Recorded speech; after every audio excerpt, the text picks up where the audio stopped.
cool card trick using just a full deck of 52 playing cards, 10 fingers, 3 victims, spectators, family members, or friends. If you don't have them, hey, no problems, no worries.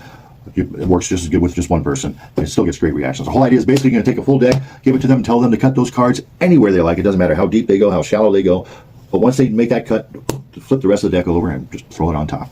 Because really, these cards mean nothing. The only thing that matters is the face down card that they cut to.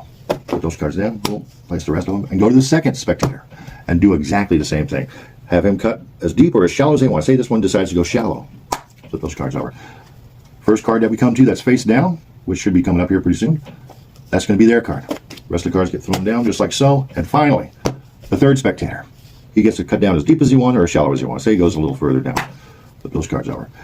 Boom, boom, boom, boom. The first face down card we get to. Now look, he could have cut to here or there, but he didn't. He decided to choose that spot right there.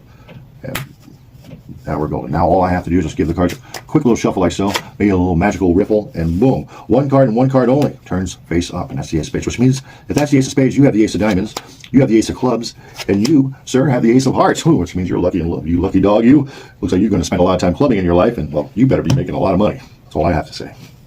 Let's learn this. Okay, to do this trick, you're going to need a little setup. You're going to need black aces on one side and red aces on the other side. You're going to take with the red aces and you're going to turn 2 indifferent cards face up on the red aces. Now you're going to take the 2 black aces and turn them face down on top of that stack. Then take that stack and place them onto the deck, the very top of the deck. Now you're virtually done. The trick is pretty much self-working at this point.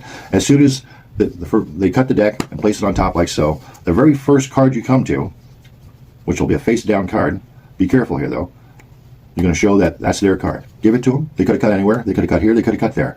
But they decided to cut there. Go ahead and place those cards on top like so. Go to the second spectator. Do the same thing. They can cut as many cards as they want or as shallow as they want.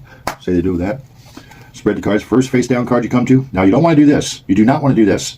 You want to make sure that those cards are squared up. So keep the second spectator's cards pretty tight. Hand off that card like that. Boom. Place the rest on top. Now the third spectator you can be a little bit more looser with because it'll be 3 cards. But go ahead and they'll cut wherever they want. As soon as you go through the cards, tell them, hey, these cards mean absolutely nothing. The only card that matters is this card right here. Now you could have cut here, you could have cut there, but you didn't. You decided to cut there.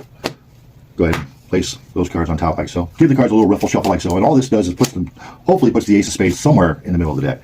Give it a little magical riffle like so. Spread the cards. And sure enough, one card is turned over, which means your card is the ace of diamonds, your card is the ace of clubs, and your card is the ace of hearts. Anyway, a very great way to get into a really cool 4 ace card routine, which I'll cover in my next videos. I think that's worthy of a like, share, and subscribe, don't you? Give it plenty of practice. And remember, keep them happy, keep them smiling, and keep it magic.